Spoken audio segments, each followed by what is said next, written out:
Most people at some time in their lives are both a buyer of real estate and a seller of real estate. Each of the transactions can teach us lessons. Unfortunately, in most cases, the relief we feel when the transaction is over, the joy of moving on and starting fresh, causes us to quickly forget any lessons we may have learned. Let's look at some of those lessons. Real estate agents don't sell houses. They control the marketplace where homes are sold. It's called the Multiple Listing Service, or the MLS.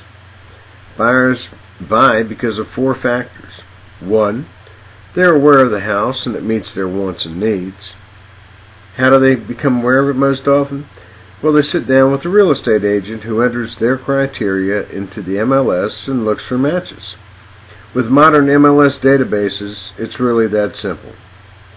Back in the old days, agents had to spend a lot of time networking with each other, caravanning or driving from house to house to look at new listings, previewing homes so they would know what they look like on the inside. Agents who were active in the market and spent a lot of time becoming more familiar with available homes for sale were more proficient at helping potential buyers find what they wanted and at helping potential sellers set a realistic asking price.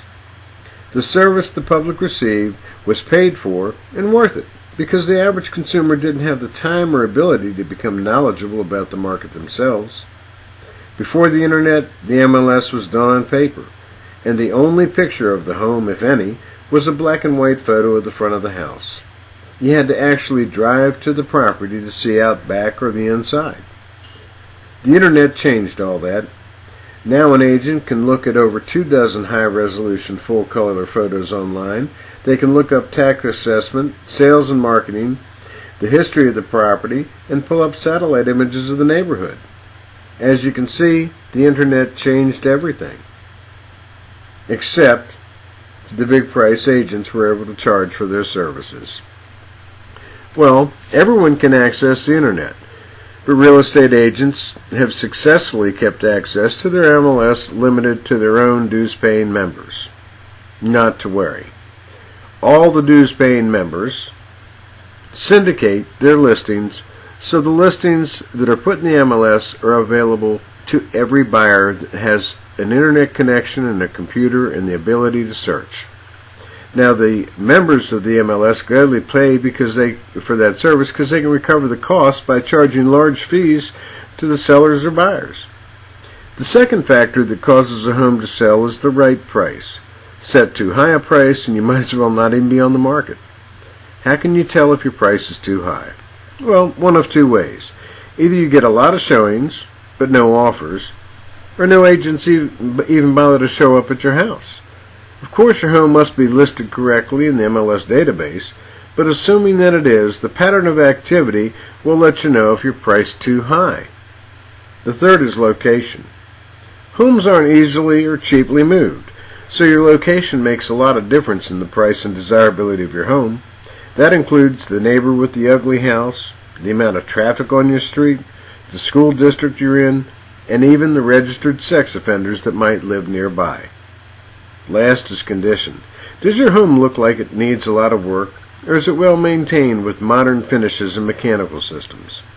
Your time and effort in making your home look as nice and presentable as you can is crucial to getting the price you want. It can be as simple as decluttering the rooms and closets, or as involved as painting, replacing floor coverings, or more extensive remodeling. A professional stager can guide you, but condition is important because of how buyers react.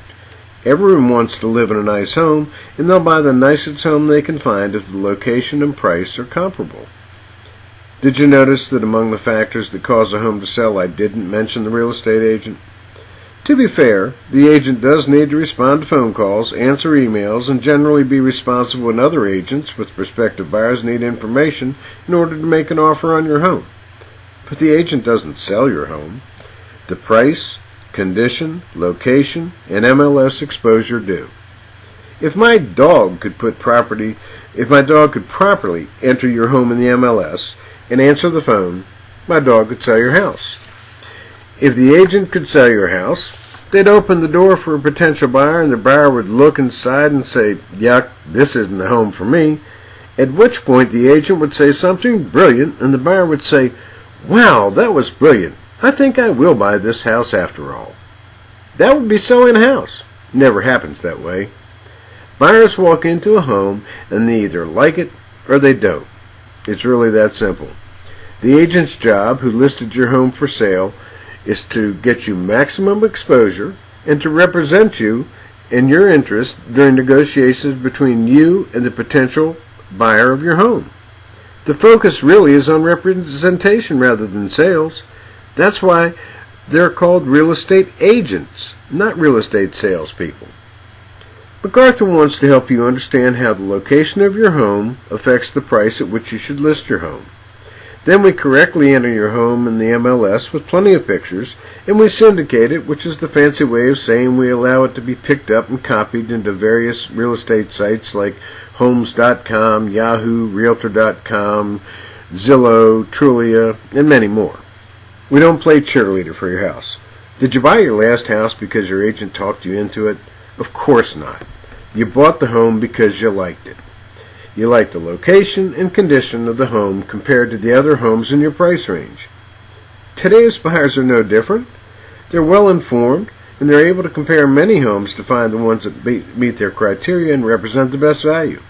If anything, a cheerleader agent can add to an air of desperation by trying too hard and making the potential buyers wonder, what are they trying to hide? After all, if the home is that great, why hasn't somebody already bought it?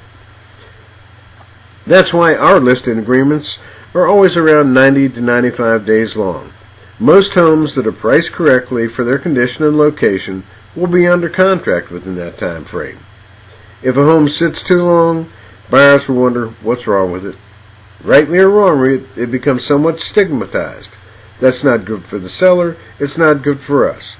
After all, part of what attracts buyers to our listings is that they know the home will be priced fairly, staged effectively, and have easy access.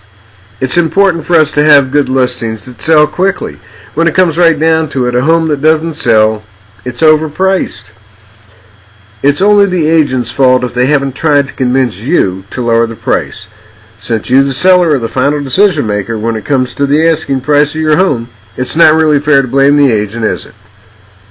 But if the agent doesn't get the blame when your home doesn't sell, why should they be paid like a rock star when it does? MacArthur believes in taking credit for what we do and charging a fair price for doing it. We represent our clients' best interest. Like our motto says, experience the difference. The lessons: agents don't sell houses. Price, condition, location, and MLS exposure do. Since the only factor controlled by the real estate agent is the MLS exposure, you'd probably be better off paying less and using some of the money you saved to improve the condition or offering a better price to the potential buyer. For more information, call us at 301-509-5111.